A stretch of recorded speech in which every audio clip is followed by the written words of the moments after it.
Okay, so welcome. Okay, so if you are here, it is nice to have you around. Welcome. If you are here, it is nice to have you around. If you meet me later on, no problem. I'm looking to see the chat, to see the chat being populated with your views and what you have to say. So before I go any further, I would like to take you through what I have done so far. Before you look kind of maybe confused what's happening here. So what I'm trying to do is to create a common querying interface over both MySQL and Firebase. I know it sounds kind of complex, or it sounds unrealistic because Firebase is a NoSQL database, and then there is MySQL database, etc. So how is it even possible to do that? So what I'm doing is I'm taking the conditions from SQL and applying them to Firebase. So Firebase provides few queries, few querying, parameters that or few querying, I don't know, some query interface like you can start at, end at, limit to first, limit to last. So now the goal is how can I take those things, those the interface provided, and the ones provided by and convert them to something that is supported by SQL or something that sounds similar to SQL. So let me just take you to the test first so that we start from there. Let me take you to the test. So this is actually I'm using the ZAS ENV here. So this is a ZAS environment. So I have the ZAS 2 available to me. So all of these files you are seeing, they were created by ZAS. The ZAS PHP CLI. I don't actually create them, manually because of the work. Yeah. So let me take you right here to the actors. Let's look at the background, and I have some tests here. So this one is testing Firebase query, but let me show you the condition format itself. See, so this is the condition format. So the first thing I had to do was to create a condition format. The condition format wraps the actual condition itself. So instead of you saying, well, first name is equal to Levi, you're going to say equal to Levi Zwanan, meaning Levi is equal to Zwanan. And so a very short way to write this thing is like this. Let me say, if I just write, let me just say FCF, meaning this is called the condition format, FCF, which is Firebase condition format. So I want to say something like maybe my first name is equal to, so we can say first name is equal to Mary, yeah, and last name is equal to, and equal to last name, right? Last name is equal to maybe Johnson, Mary Johnson, yeah. So her first name is Mary, or last name is Johnson. If you do or here,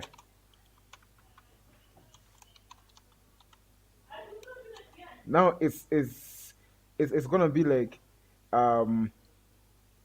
okay, if I put or here, let's see what happens. Me, I don't know what's gonna happen, but let's see what happens. Or not equal to, or not equal to, let's say not equal to phone number 12345. So now I am going to comment out this one. That means I have to comment out all of them, just so that we test what a condition actually does. So let me clear this console. And then there is a test function I implemented in ZAS. So we're going to say PHP ZAS run. It automatically run the thing in the background script. We are running test Firebase CF -c -f.php, and let's see what we get. Yep, do you see that? So automatically this first statement becomes grouped. Yeah, become grouped, and then there is an or. So if you say first name, my first name equal to Mary and last name is equal to Johnson, it becomes the first group, and then that will be taking an or with another group. But maybe you want to regroup them yourself. You don't want it. You don't want this one to be a group. Rather, you want this to be maybe first name is equal to Mary, and then you want to group last name is equal to Johnson, or, and that is where things like gopen comes in. So I use something called gopen, meaning group open. So gopen. So yeah, so this gopen now will tell us that we are opening some group. We are grouping some stuff, and then we close G afterward, else we are going to get an exception. So now if I run it, you're gonna see it's gonna be rearranged. Yeah, you see that? First name is equal to Mary. I think you can see the difference here. In this one is the one that is grouped. In this one is the one that is grouped, because we actually put it in a G open and G close. And I know kind of you are wondering how am I doing this in the first place. Maybe now this is where, okay, this is the same thing for SQL. This is the same thing for SQL, but I don't have the SQL test here. Maybe we can just make a test. So we say PHP ZAS make actor. We're gonna call it test SQL CF. Okay, you see the thing is, there is this naming convention that camel case will be converted into lowercase separated by dash. That if you look at this as a specification, yeah. So with that, I don't have to worry about putting dash there. I just have to say create actor. This is gonna be called test SQL. Let me just say, yeah, text SQL CF, and we are going to make that in. So we say dash in background, because it's a background folder, and the parent is going to be test. Parent is the test folder in background. So with that, let's run it. So we have made test SQL CF in Atox background. Here it is. So yeah, automatically we brought in the setup script. With that, I can start using the MySQL CF. So I can say condition format. So we say MCF is equal to new SQL CF. So this is the SQL condition format. But then the SQL condition format and the Firebase condition format, they all extend the abstract condition format. If I hover over it, you'll see, okay, so SQL condition format extends binary CF, which implements the query condition interface.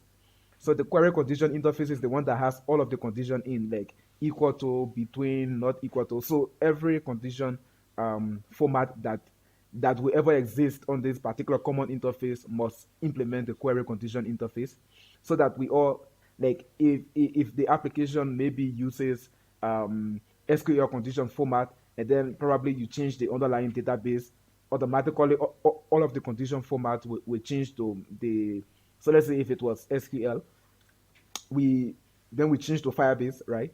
The underlying database has now become Firebase.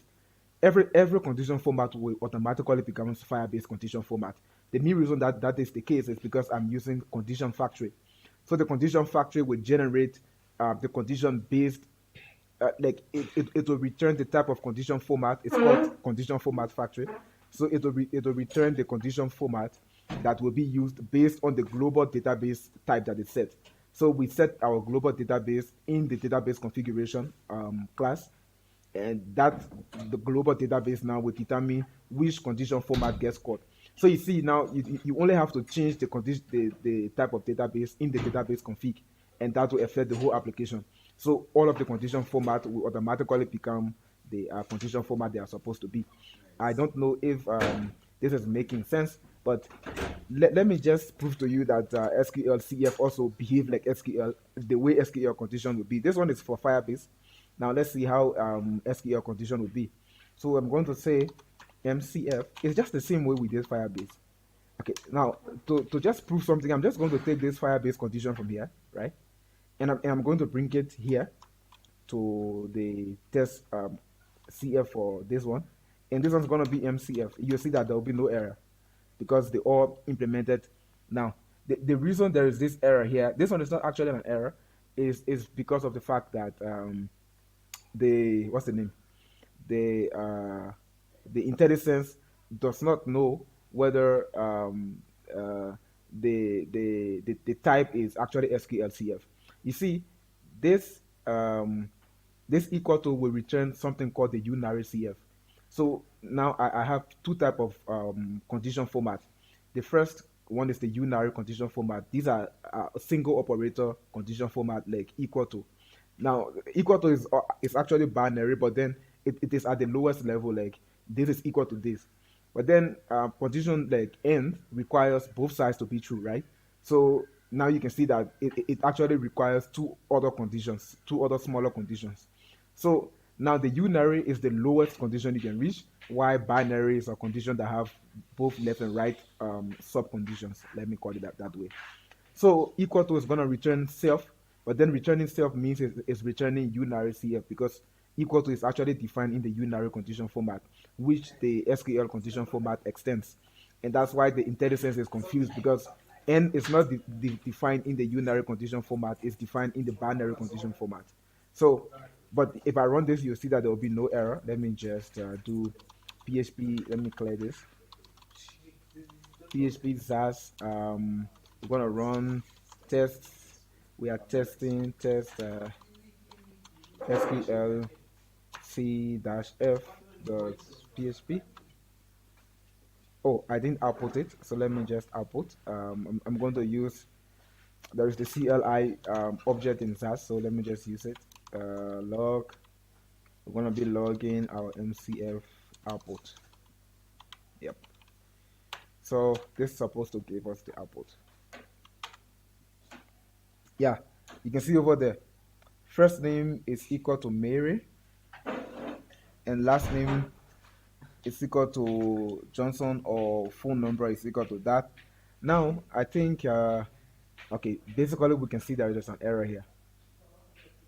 There is an error here. The end supposed to be outside, but it is inside. So that's a bug. That's a bug. I've just seen another bug. So I don't want us to worry about fixing this bug because I'm actually going to fix it. It came about because of the G-open. If I remove the G-open and remove the other G-close, it won't have error. But I'll fix that bug, the one that the G-open causes.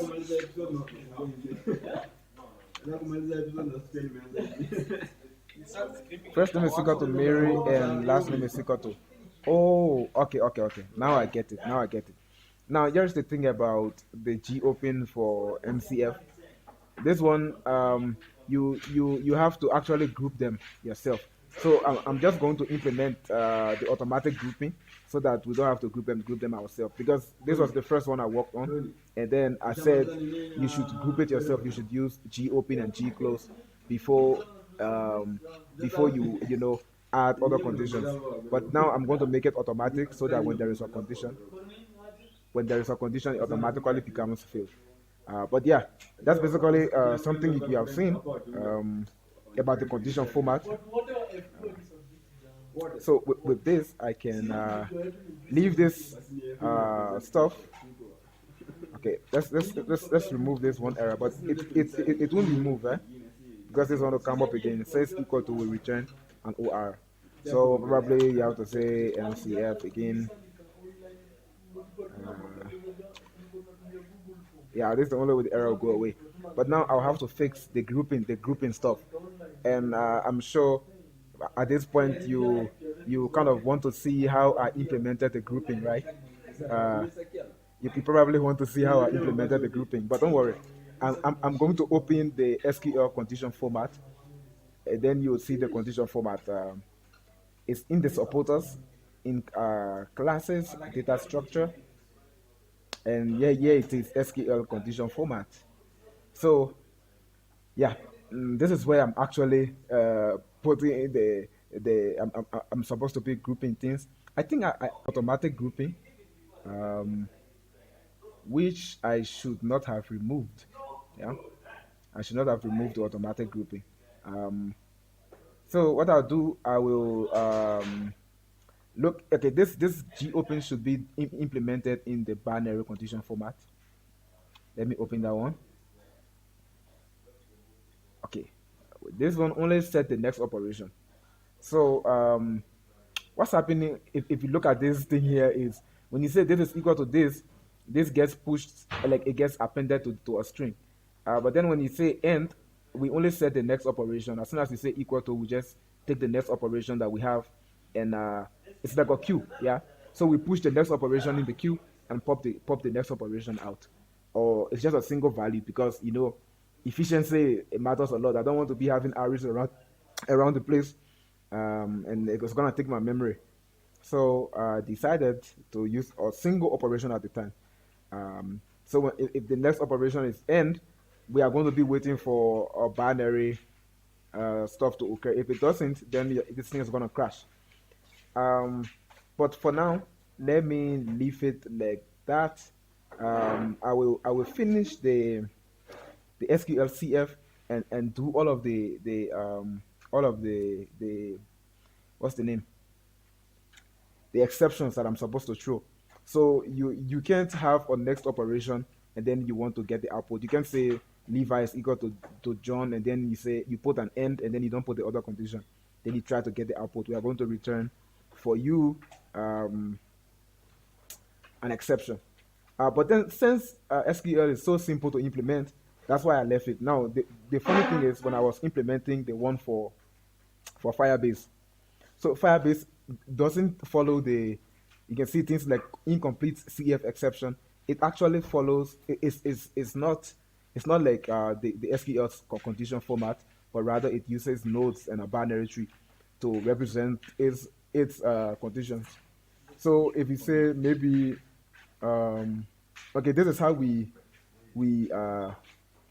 this is, yeah, this is the condition for my class. I'm looking at my own. Okay, so yeah, it's just insertion when we are inserting a new type of node.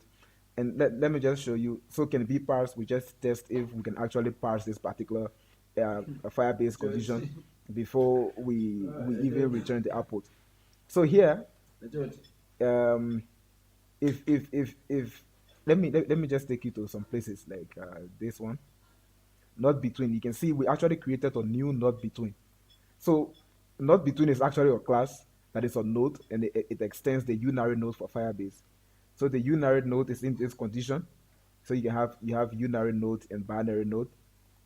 Then lastly, now we have the formulas themselves, and operation, or so you can put this is equal to this and that is equal to that, and that's what you are seeing here with this end. So when you do end, we are going to push an end operation.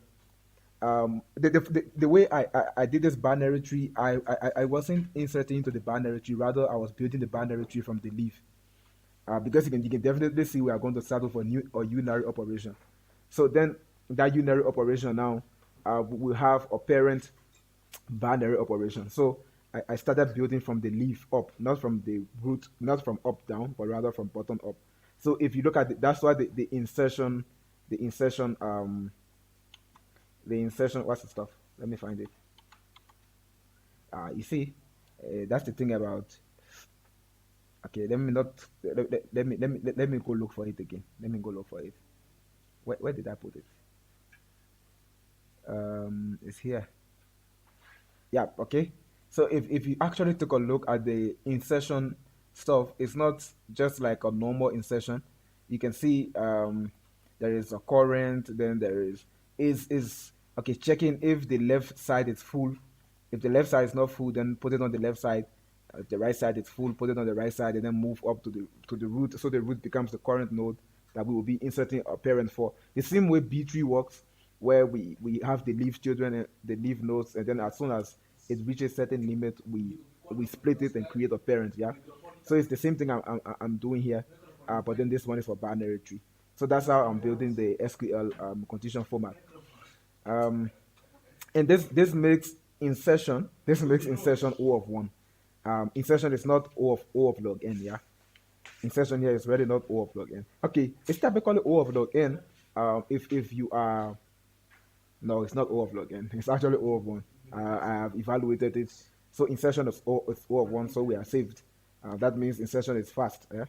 Is traversal for traversal? I'm actually using okay, for this one, I'm using in order traversal. Let me look at this. Is how I get the output. So if we get output, you'll see that there is a traversing happening here. We are printing this thing in order. So you call current node print in order. Within the current node now will decide to go left or right. You can see we firstly printed everything on our left, then we printed our operator, and then we go print everything on our right. But then for the parsing itself, the parsing uses in post order. So we parse the left hand side, parse the right hand side, and then we parse the root. So it's a post order traversal. But you're going to see that with let's go to the actual testing the queries, and you are going to see how interesting it is when you are testing the queries with Firebase. So here, this is what I'm trying to do. I already have. Let me maybe open Firebase right now. I don't know if I should allow you to see Firebase, but okay. On Firebase, I have some data, some database, right? And this database actually has some data. So then I tried to do some little query. I'm saying this is the condition I want to use. Equal to, so give me the user who ID is 1 or their first name is Mary. So you're going to see that this thing will actually give me the user whose ID is 1 and the first name is Mary. So let me clear this and do PHP ZAS run test Firebase. It's Firebase Query, yeah? .php, right? So if I run this, you should see something interesting.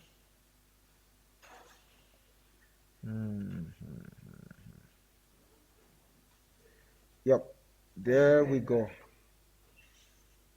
There we go. You see? Let me clear it again. Clear.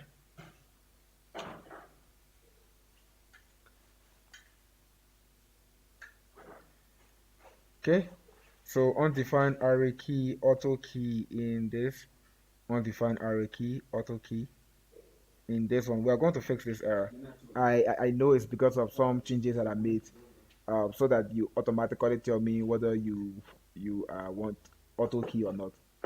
But here you can see we actually query the user whose user ID is 1. Yeah, this one user ID is 1, and is user 1. And then I'm sure you are thinking, so why don't we have the user ID shown?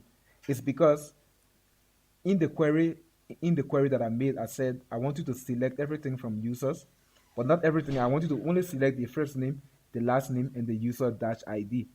That's why we are actually selecting first name, last name, and user dash ID. I don't know if you are getting it. I don't think I've implemented select all. Uh, Select all from user ID. Yeah, I've not implemented the select all yet. But this is the same way you are going to query SQL. Uh, like there's basically no difference between this query and the one I'll do for SQL. The only difference is probably I will be using placeholder instead of actual values, like the way I'm doing for the condition format. But then I have the opportunity to put the values here. That is, I can do command the condition values if you look at this query stuff. And it will work exactly as it should for Firebase and for SQL. So now let me tell you about something interesting. Okay, so there's this pattern I came up with, or I don't know if I did, well, maybe it was already there, but I've not checked on it. I just know I thought about it, and it's called the engine and the engine client. The engine and the engine client pattern. So what's the engine? What's the engine client? So the engine is the thing that does the actual work. It's like you have a car, right? A car a vehicle uses an engine, so a vehicle is an engine client. Or the same way we have your Lenovo. Lenovo is an engine client. And then what is the engine? Let's say the engine is the CPU. If you can change the CPU and put another CPU there, put AMD. Or let's just assume that, yeah. And things should just work fine. So that means there is something that uses an engine, and there is the engine itself. So that's the whole logic behind engine and engine client. So kind of maybe you are wondering, why do you even need an engine and an engine client, for example? Think about the simple example I gave is you have this big system. Let's say you have built Uber, and Uber is supposed to send SMS. Now, sending international SMS is expensive. So you say, okay, you want to minimize some costs. Hence, you want different SMS engines, yeah, different SMS engines to be used based on the country the person is in, or based on the personal country code. So maybe there is in Tanzania we have Tanzania SMS. In Kenya we have Kenya SMS. Now, you see, you don't want to be always checking if the phone number is +254 return Tanzania. Like, okay, you don't want to be doing that at every single point, right? So what you can do is you create the SMS engine client. Now, the SMS engine client is the guy that actually sends the SMS, but it needs an underlying engine to send the SMS. So this engine could be Tanzania or Kenya or blah, blah, blah, blah. The same way your laptop will work only when it has a CPU. It's the same way an engine client will work only when it has an engine, because it uses an engine.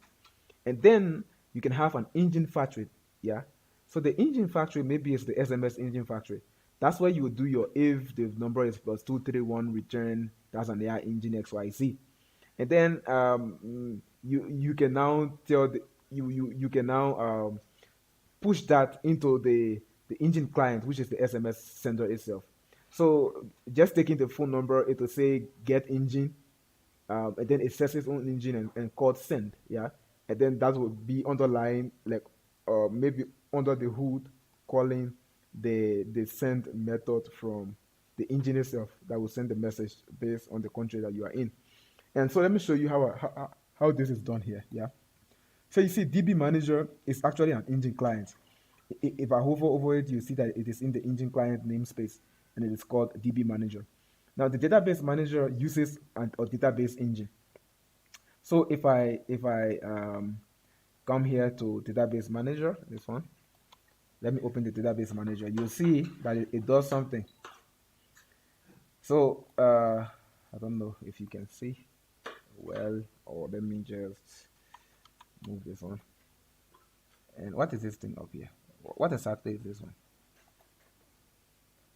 I hope it has not, oh, it has opened in here. I don't want it to open in here. So let me take you to the engine namespace. Yep, okay, engine client namespace actually. You can see DB Manager. So DB Manager is an engine client.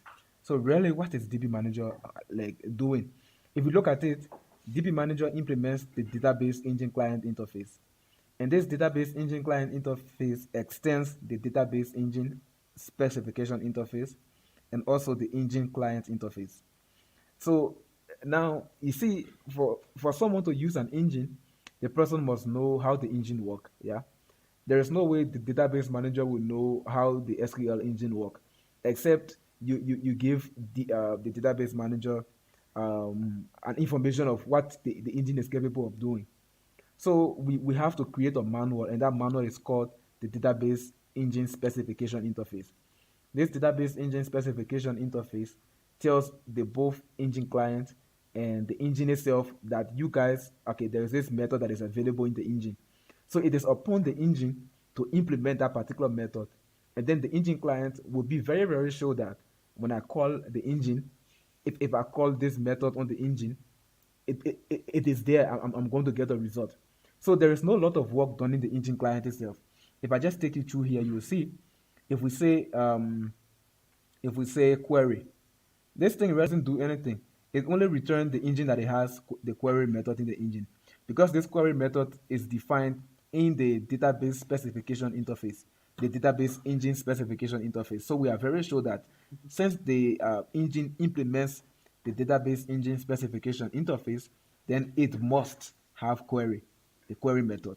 Hence, the engine client will just say this engine return, return query, and then passing the required parameters. And they both will implement the same method. It's just that one of them will just be calling the other one. Like this insert, we are only calling the insert on the engine that we currently have. And then now I told you about the factory. You can see here. We are saying the DB engine factory. So if you just create a new database manager without passing the engine, the default engine is going to create an engine for itself based on the default engine that is set in the database configuration. So the database configuration has the default engine for the whole application. So in this case, this one is MySQL. So automatically the database factory will return an SQL engine.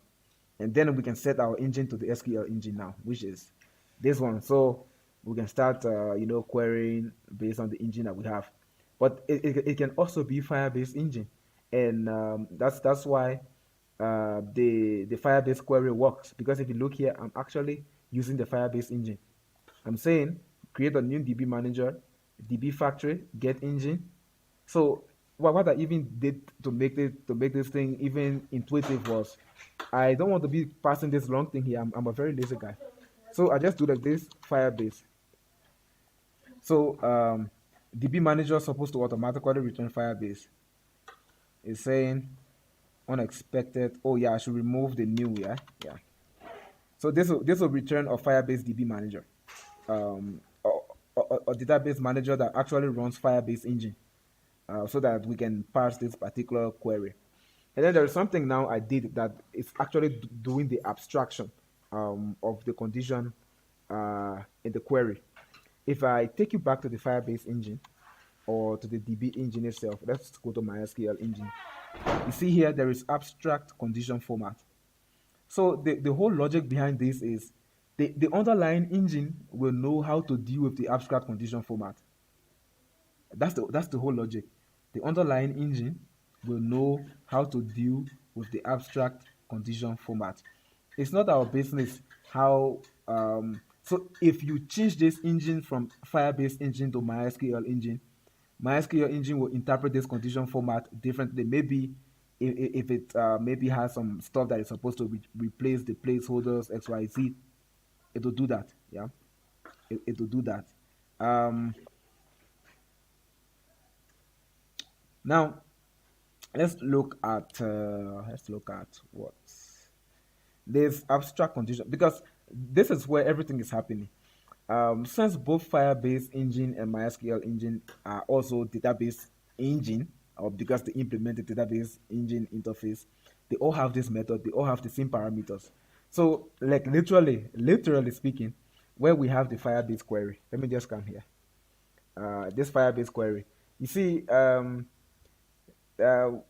DB manager is literally running query. It doesn't care for the underlying engine it has. Yeah, it doesn't care. So even if this condition format is an abstract condition format, this thing here could be SQLCF. If I say SQLCF, I've not included. Let me just include it, SQLCF, so that it comes. There will be no absolute problem at all. There will be no problem. Okay, the reason I think I told you why this all is complaining is because this equal to is returning a Unary CF that doesn't have all, but then it's because of the IntelliSense that is not realizing that this thing is actually returning of type SQLCF, because this one return this, or it returns self. That's why this thing is looking for or in SQLCF in Unary CF, and it's not finding it. But what I was trying to show you is that, you see, even here, there is no error with this. There is no problem with this query at all. There is no problem with that query. If this is if I fix all of the bug in the SQLCF, this should work really fine. The only problem that will be here is the fact that we are using Firebase DB Manager. Yeah, because we are using Firebase DB Manager, that's why it is going to cause a problem. If you want to use MySQL DB Manager, you do MySQL. But I won't recommend that except you know explicitly which DB manager you want to use. If you don't, if you want to use the global DB manager, you just say get default. Now this one would use the DB manager that is in the database configuration. So whether it's Firebase or it's MySQL, we don't care. It will return that particular type of engine. And basically, that's how this thing is working.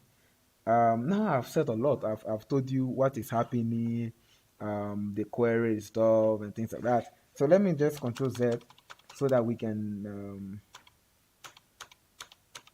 leave this script the way it is, because we are going to fix some stuff here. Now I managed to implement the equal to and the not equal to operation for Firebase. Yeah, I managed to implement the equal to and the not equal to operation. Now there are other operations we have to implement, like between, not between. We have to implement things like greater than. So let's go there. This is where you come in. Yeah. You see, for Firebase, since we are building this thing traditionally using SQL conditions, there is no parsing required for SQL. We don't need to parse anything.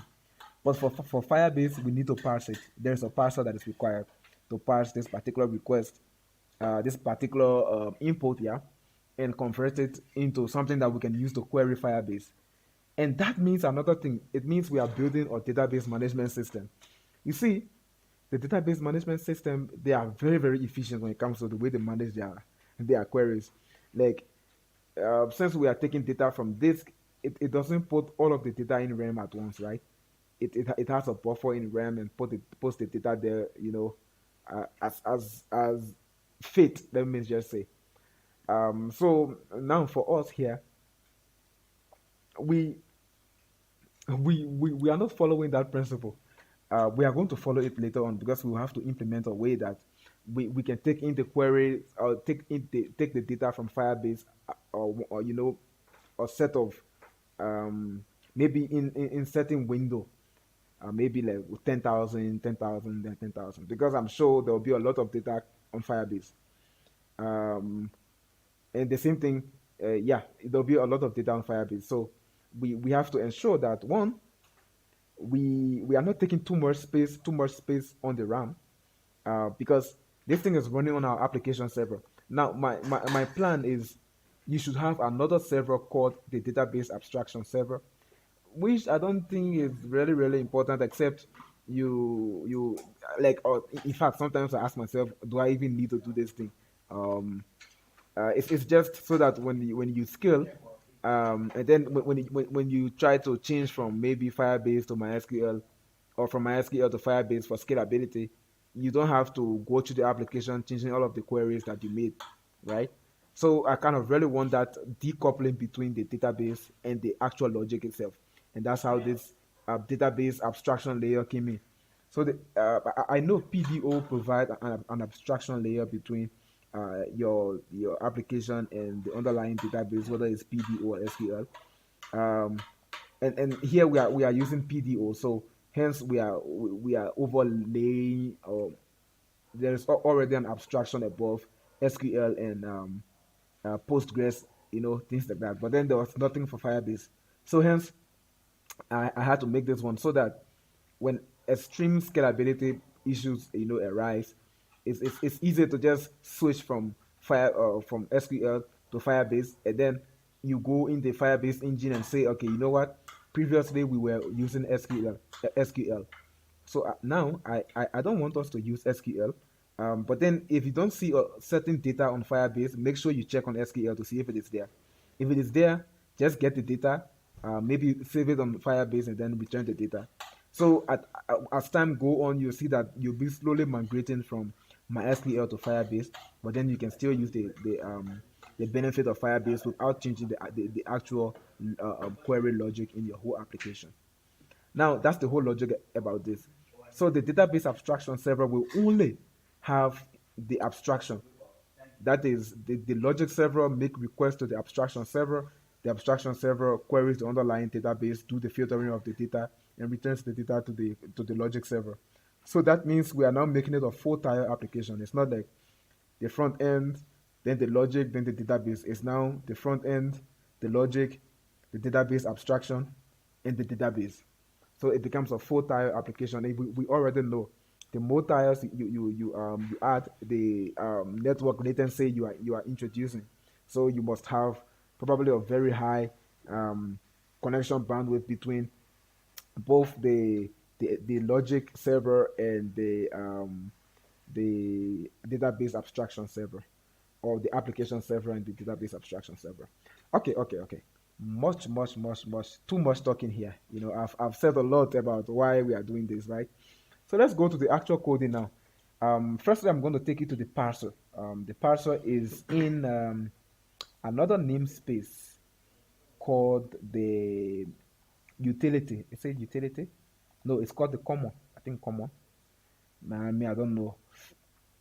I don't know where the parser is. So I don't know. Ah, it's in utility. Yeah, it is. So yeah, there is the parser. This one here. Utility. Good. Parser. Good. Now this is the one that actually parse Firebase. You can see it's called the Firebase parser. Yeah. I was about to say Firebase because of the parser and the Firebase coming together, making Firebase. But that could be good. But now, this is the parser that actually parses Firebase. It's the one that does the post order traverser and actually query and returns the result. So we are saying if the node is null, just return the whole data. Yeah. If we don't have any condition node, then return the whole data. But if we have a condition node, then let the condition nodes do the parsing themselves. So then that leads us to the conditions themselves now. So these condition nodes that I told you about in the data structure, these things they can actually parse. They can parse and return data. So let me show you how the equal to parses is data. So here it is. See, you create an equal to, it has left hand side and right hand side plus the equal to sign in between. Good. But then when you say parse, so the first thing it does is it asks for the engine it's using. Since it's Firebase, we already know that this engine must be of type Firebase. So we get the Firebase engine, get the connection to the database. So this get connection will actually return the default connection to our general database for the whole application or for the whole project. And then we try to see if we have indexed what we are looking for. Because if you don't index something on Firebase and you try to look for it, it will give you an unsupported query exception. So we firstly try to see if this thing that we are looking for is already indexed. If it is indexed, we are going to get it in a single shot. Yeah. But if it is not indexed, then this is where we catch. Yeah. So if it is not indexed, we are going to get all of the data from the container we want to get it from in Firebase, and then do our own search, trying to say if this if this thing is equal to what we are looking for. You can see the equal to operator here. If it is set and the value on the left hand side is actually equal to the value on the right hand side, then put that in the final data that we are returning. And then when we are done, we just return the final data. So that means if you want this thing to work really, really efficiently, make sure you index. The same thing we say in SQL. Make sure you index, those keys that you frequently deal with, make sure you index them so that your queries are faster. And now I'm here seeing myself implementing a database management system, yeah. And it's just funny how initially we were down there, and then now we have gotten one step, and then we are still going to go up, and start building tools for other people to use. Okay, so let me stop here. Now you already know how this thing works, yeah. This is the whole parsing that happens, and now I will take you back to the Firebase query, and I will show you. You see, there's other first equal to that we are having here. This one will be really, really fast because this user ID is already indexed on Firebase. But you can see for the one that says first name is equal to Mary, this one is not indexed.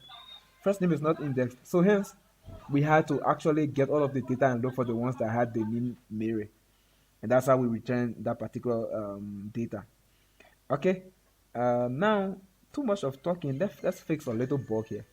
there's this class called the user abstract class. This one is really not part of what I'm showing you today, but let me just it's in the abstract classes folder. User, I want the user.a class. There is some login method that actually queries the database, queries Firebase. Yep, I need this configuration. This is the one that is causing the problem. I need to no, do I really need to? No, I don't need to. So then where, okay, let's just leave it like that. I'll find that particular error and I'm going to resolve it because that's what we do. In the meantime, let's focus on the parsing. Yep, let's focus on the parsing. So yep, this is why you see this particular, the first one, leave as one, and yeah, because my ID, the user ID is actually one.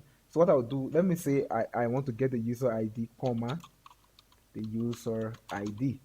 So then, yeah, so that's what we want to select, yeah.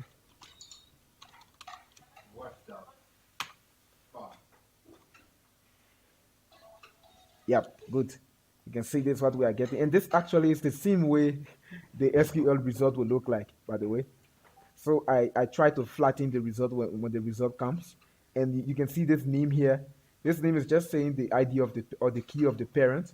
The reason I made it this confusing is so that no one can, it cannot interfere with any kind of key. Because if I had parent key here, probably there might be a column in some table called parent key, and it will interfere the parent key. So that's why I just gave it a random name, and that's what you are saying there. And this thing is taking 0.002 milliseconds. Let me put milliseconds here so that we know. And then the memory usage has been 3.09 MB. But let me just shock you a little bit. I'm going to put a comment right after here, and then do this one, and let's see how the memory usage changes. So we're gonna clear and that.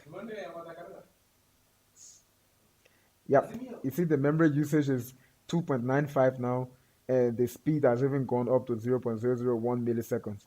So why is that? It's because this other one is not indexed. See, this first name is not indexed here. So I had to get all of the data from Firebase and loop through them, so that increase the space we use in the RAM.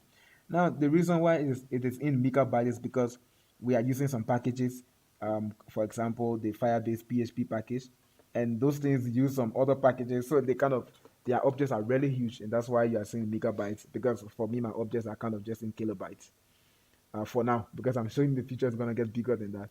And so you see, if you're on a 1 GB RAM, you probably want to maintain space there. And that means we might have to have a database abstraction server. Okay, but with this, let me now I've shown you how this whole condition work. If I say or this is equal to this, I can say end. And if I say end, trust me, it's gonna return an empty data set, because there is no user who has that particular thing. So end will return an empty data, you can see. But then the time didn't change. Why did the time not change? Because it's not indexed. And we actually had to loop through everything to see which one, if there is any user whose ID is 1 and is equal to the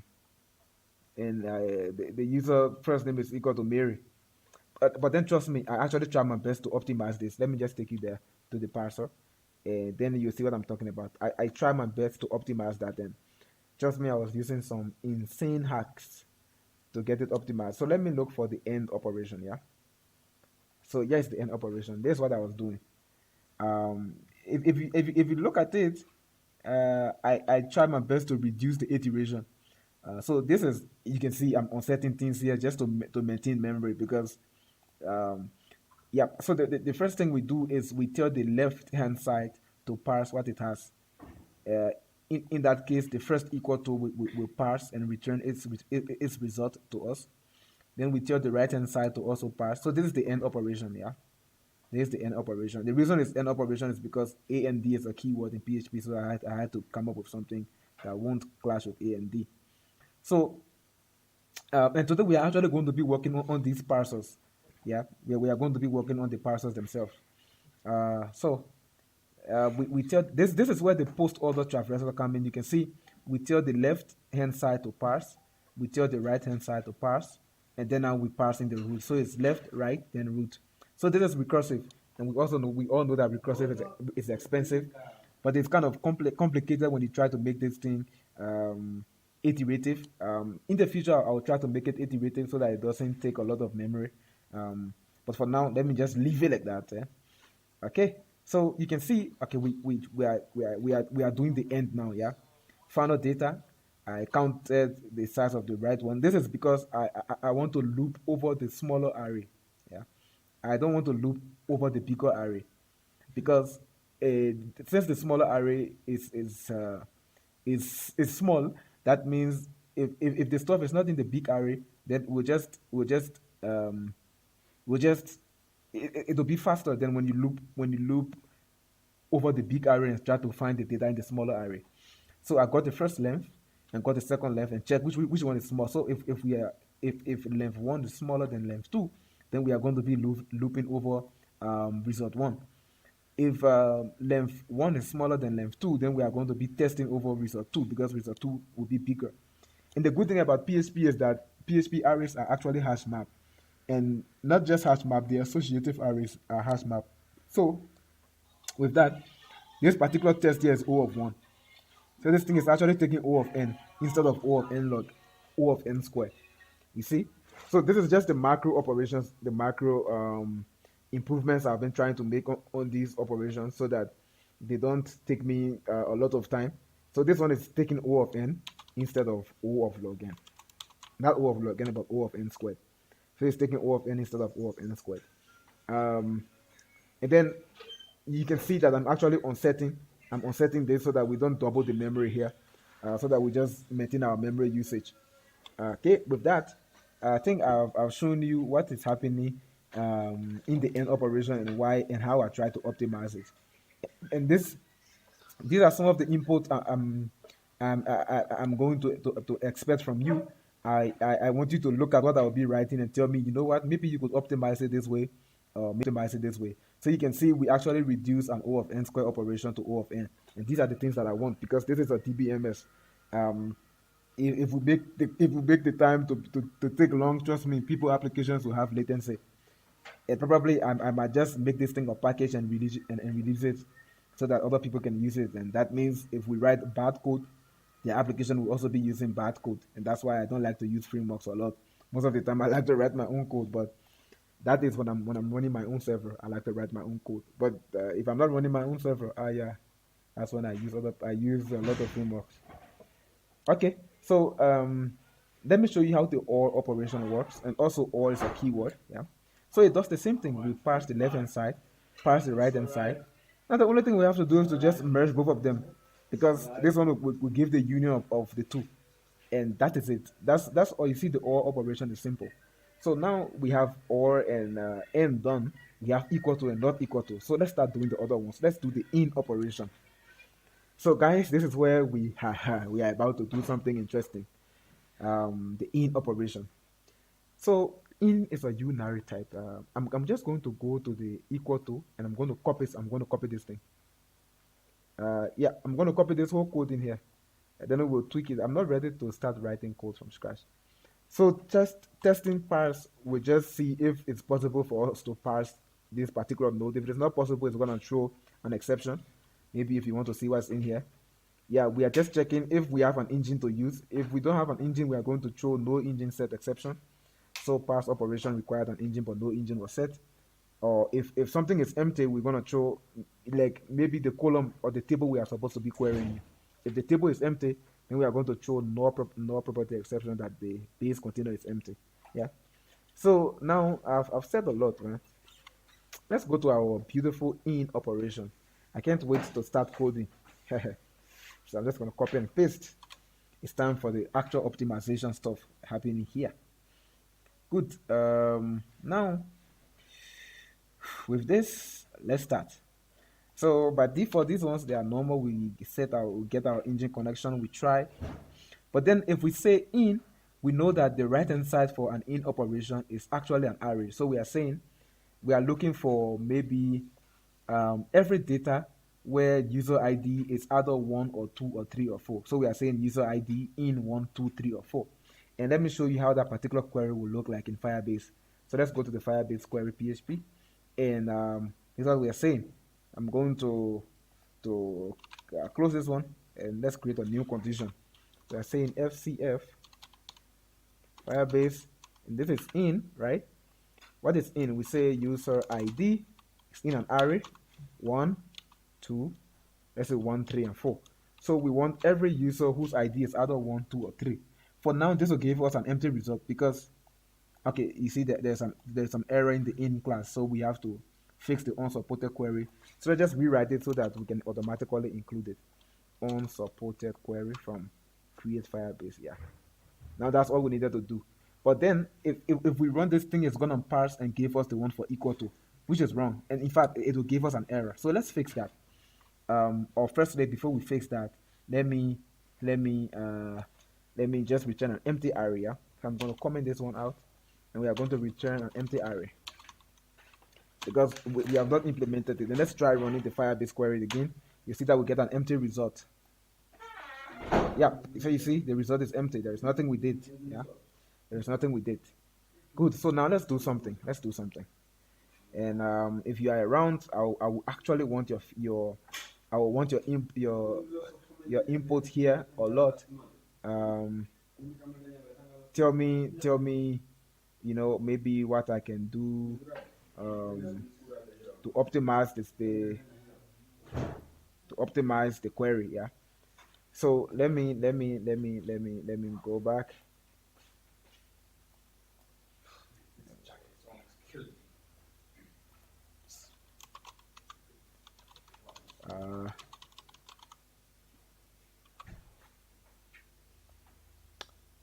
Okay, now we have we have taken 1 hour. We are going to start.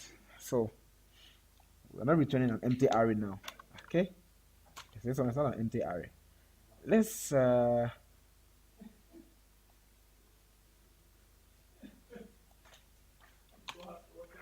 good.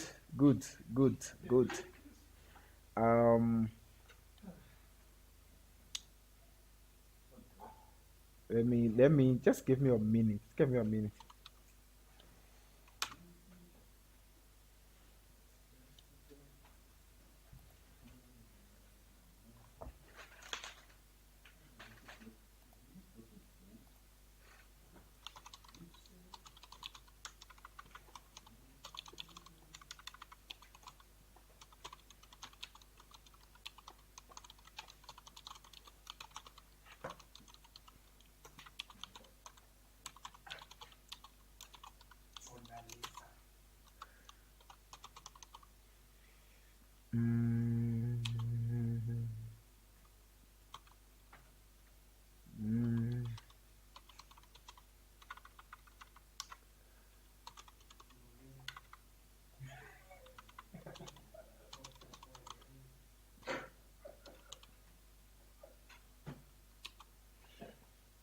Okay, now I actually just want to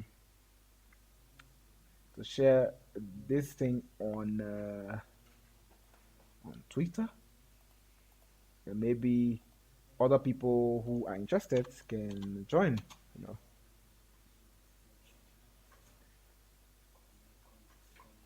Okay. So we do.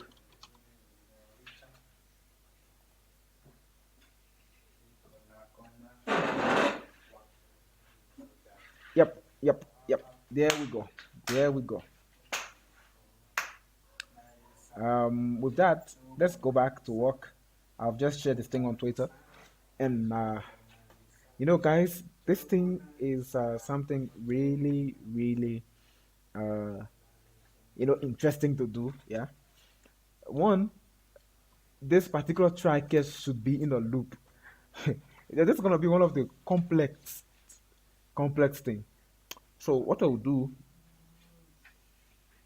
let's use the equal to node. Yeah. Then we can tell the equal to node to actually, for every data we have, we say equal to that, and then it gives us a result, and then we take that result and put it in some array, then return the array. I don't know if you guys are getting it.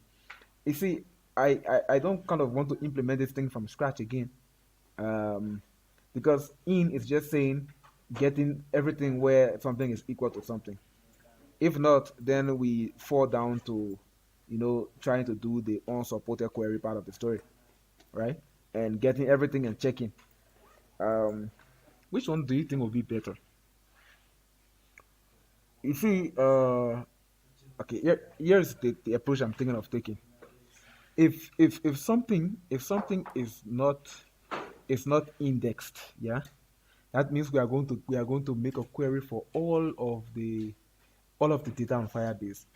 So if we make a query for all of the data on Firebase, then there is no need again for us to even start going back. We just now need to check in that particular stuff that we have made, and get all of the data that is, like, okay, eh, all of the result that match our our condition. So I don't know if you are getting it. Yes, I'm gonna do.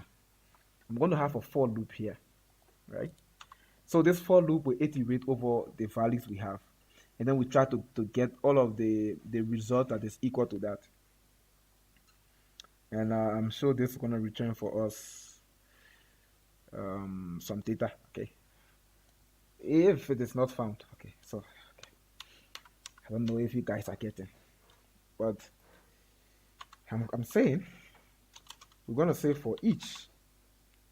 Now for each, it's gonna be slow, because of the fact that hash tables are faster. Yeah, than hash tables are faster than the normal query when you are using for each. So since I don't want to do that, I'm actually going to flip the right hand side. So I'm going to say RHS this right hand side value, yeah, which is an array. We are going to flip it. It's equal to array flip. But still, this thing could be numbers. And if it is numbers, then flipping it won't actually help anything. So instead of, no, flipping it will actually help. Will it already help? Because you say, maybe if you say where the stuff in 1, 2, 3, 4, when we flip it, it'll become strings. It'll be like 1, 2, 3, 4. You know what? I like testing things. So I'm actually going to open my CLI here, and let's do some interactive PHP. So I'm going to clear everything, and then we can do some interactive PHP. So we say PHP-A. There we go. So we're going to create an array. We're going to say, let's just say, maybe print R. What do we want to print? We want to print array flip of an array that is beginning from 1 to 2 to 3 to 4. So basically that's it. Then let's see. I didn't close that thing. Oh no. Yeah, I know. I didn't close it. I should have closed it here. Good. So it actually becomes a hash table, so we are saved. That means it will still be fast. We are not. You see, this takes O of n time, but it's faster. This particular array flip function. So we are going to flip the right hand side. So do Control Z again. It's equal to array flip this right hand side value. Now we have flipped it. So then we are going to iterate over it using the for each loop. So for each this as dollar val. I'm just going to say val. For each this as val. So what do we do? You see, I told you if there's a single point where one of these things is not found, we are just going to finish it outside here. So that means technically we should put this in the for each loop. We're going to put this in here. Then we're going to take this, put it in the try block. because if we ever leave this try block, then there is no need for doing any loop again, right? Good. Now with that said, let's get ready. Let's get ready to get our final data. Final data. I think we have. Do I have? I don't have final data. Final data is equal to an empty array initially. So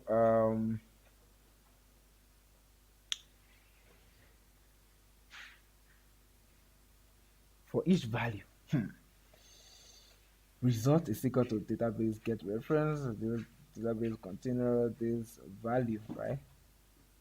So okay. Wait, let me say something.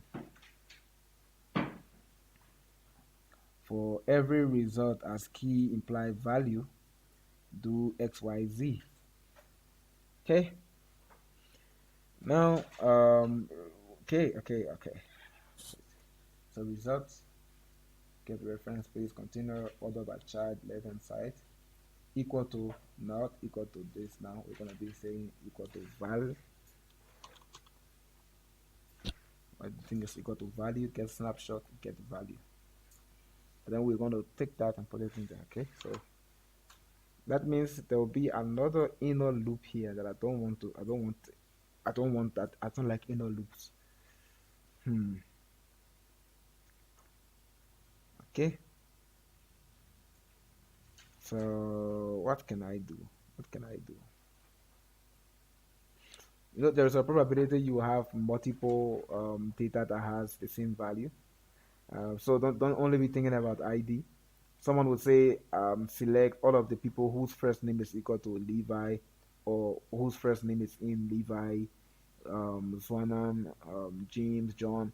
So you're going to get multiple people whose first name would be Levi, multiple people whose first name would be John, etc. So for all of those people, you want to actually put them together. You want to put them in the final data. So what we can do, we are very sure that that nothing will overlap. Yeah, like for that one, I'm sure of. But what if something overlap? No, if something overlap, then that means the ID is not unique. That's the only way. Or the index is not unique. That's why it overlapped. Yep. So we know we are going to get unique values and put them in here. So what I'm thinking about is, you see, we can just the summing an array. The sum array operator is actually fast. It's faster than array merge, the array merge function. So since we know that we are going to get or two, because one condition to use this parser is your data must be 2 level deep, like the first level and the second level. So you don't use a single level database, it will crash. So given that that's the case, and we know result will be yeah, we can just sum the both of them. So say final data. Yes, even though I'm not getting rid of the loop, but at least it's not here. Yeah, this is what I do. See, the road that is well traveled might not be the most efficient one. Since I know this sum operator is fast, it's better not to set up a whole loop. You know, I know what goes into setting up a loop when it comes to the assembly level, right? So let's not put that whole loop, but I'm sure there's loop that is under the hood for this plus. Let's leave that to the PHP guys. I'm sure they are already optimized for that. So now for every this we are going to get the stuff here. But in case we don't, so what I will do is I want to know the index that we stop on. Yeah. So we are not going to say the final data is empty. No. Let's remove this one here. So we got the final data. We are saying for each right-hand side value as value. The problem is we have actually inverted this array, so we're going to make some bug here that we could not fix in time. Now we're actually using the key instead of the value, by the way. So key implies value. The value is actually the real index. The value is the real index, man. But we don't need that one. Okay, so we want to know the key on which we stop. Is it possible?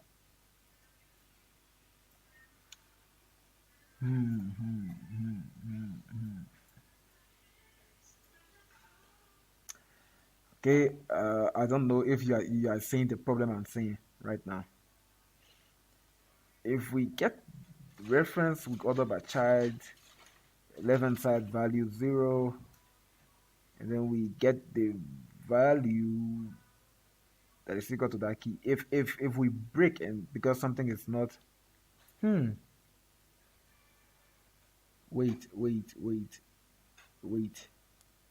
There is no way. There is absolutely no way we will ever break from this try because it's a single thing. Its other username is not indexed. So if a single username is indexed, then that means all of the other username are indexed. So if a single condition passes this particular try block, all of the other ones will pass. I don't know if you are getting what I'm saying. Let me take you back to the Firebase query. I'm saying if user ID is indexed, then querying for where user ID is equal to 1 or 2 or 3 won't give an error. If user ID is not indexed, just by querying for where user ID is equal to 1, Firebase will tell you unsupported query.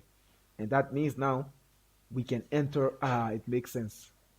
We can enter into the catch block. Hey, this makes sense. And now with this, we just get all of the data from the base container. And then we start saying for every result as key. And now we are able to check, guys. This is good. This is good. So we'll say if it set this to left-hand side value,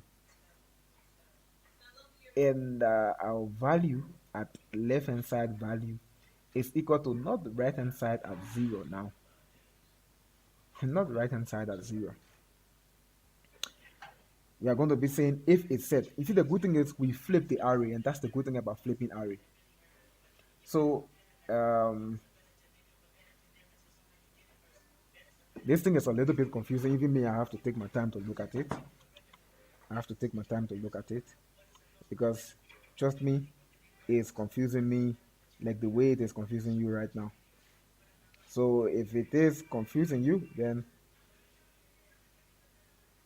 just know that me too. You are not alone. Actually contains the columns that we are looking for. So that's why we are saying because value is an array. So if value at this particular key is equal to this RHS value at 0. Now it's not at 0, it's actually we are trying to get the key. Now what we can do, we are going to be saying if it's set. That means if the value is already in our array. Guys, this is optimization hack. We are trying our best to optimize things here. If it is set, yeah. Did I change our right hand side value? I should not have changed this value, guys. I'm sorry.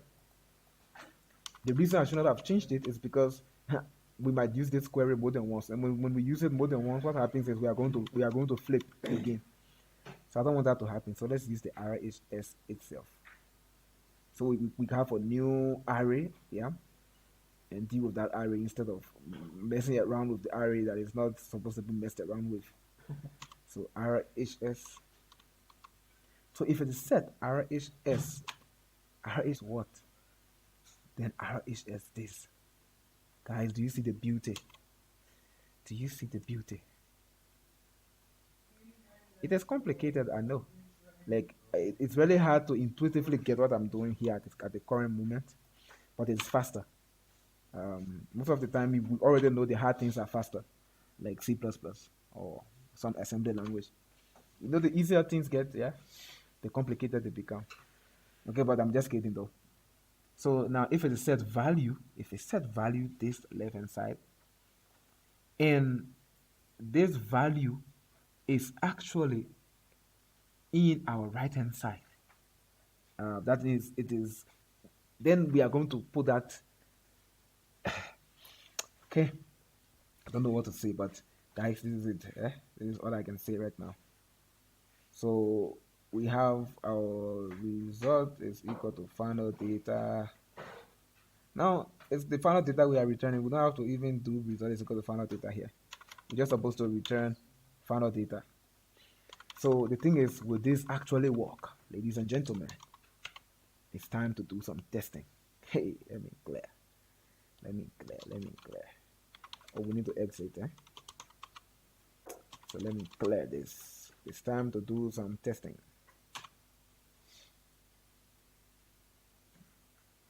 But we actually use 3.41 MB. But okay, the good thing is, do you see? We actually got all of the users. No, did we get all of the users? No, let me clear this thing. Clear.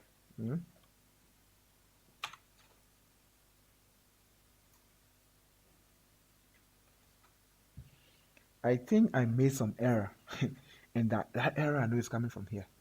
So we want to say if there is this key, if this key exists,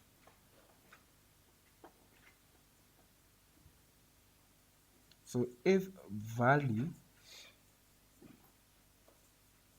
okay, wait, let me go back.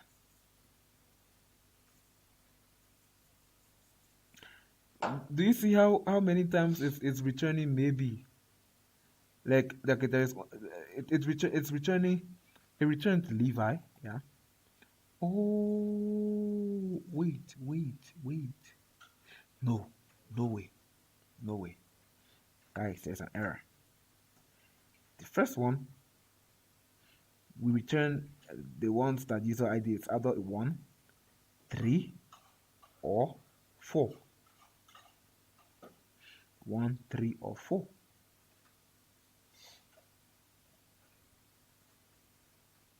There is this one, and there is this one, and then there is this one. Wait, how is it possible? You know what, guys? I have to check my Firebase. Something is not right. Something is not right. There are some data over there. I don't know where they are coming from.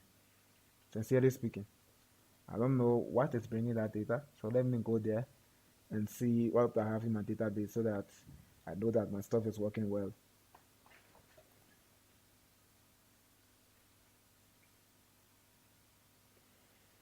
Okay, so sadly you can't see my database.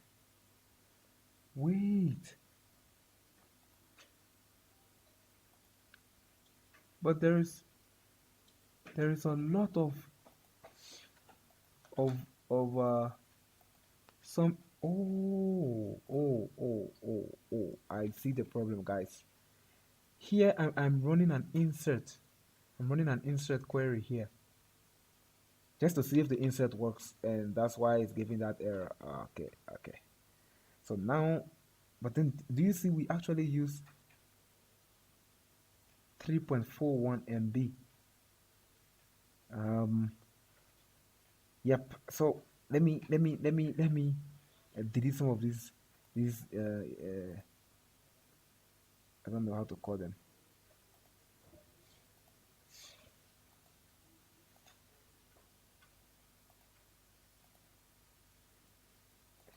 I need to delete almost all of them just so that I don't have duplicate user ID coming in. It was inserting, man. It was inserting, that's why.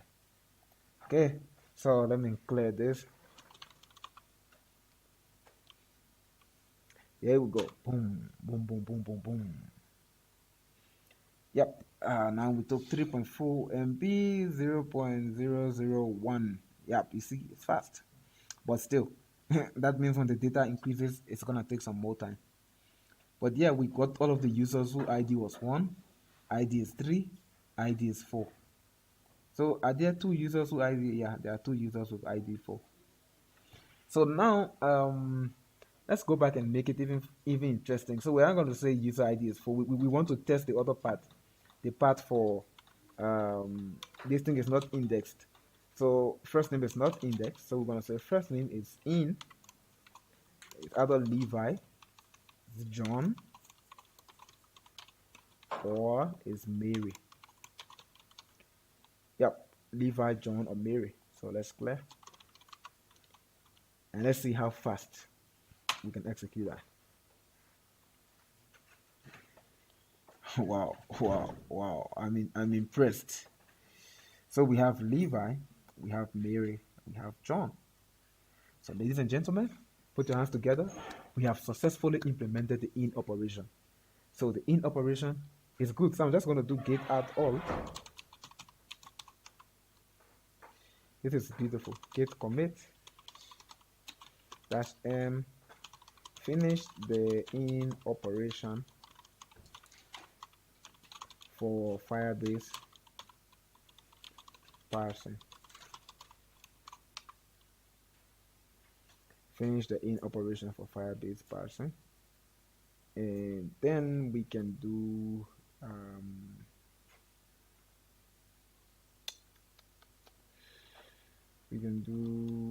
what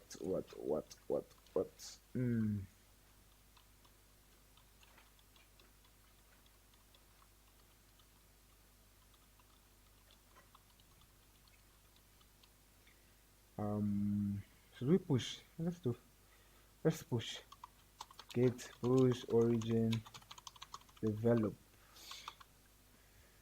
Okay, good. We have now completed the in operation. So the next thing we have to complete is the not in operation. The not in operation. So the not in operation is basically we saying it's just the way the not equal to was implemented. Now you will be shocked the way I implemented the not equal to operation. It is actually fast. It's not the way you are thinking right now that I'm actually going to query all of the data from Firebase and then I check which one is not in the array. That's not what I did. There is this thing called start at and end at. So I use the start at and end at. So let me just show you. So let's go for not equal. If you look here, this is what I did. You see? So the first time I query for where something ends at. So I know very well that we are going to get from 0 up to the key we are looking for. Then I know the unwanted key is the last key. So I'm going to remove the unwanted key by doing array pop. So I have the first set of data that whose it's not equal to. Then we now get all of the data after that key. Yeah. But then this kind of it might have some little problem. And at that key, no, it won't have any problem. It won't have any problem. So yeah, basically that's how I implemented the not equal to operation. Now the not in operation is supposed to be implemented too. How do I intend to implement it? Is for another episode. So I hope you have learned one or two things from here, and it has been great, just hanging around and working on some code that probably is not that needed. However, we just got our hands dirty with some code and trying to optimize things. Maybe in the future you might want to write that thing with C++, so that it's fast, or you want to write it with Java or some other language. It's up to you. But with that, thank you so much for being around, and let's call it a code.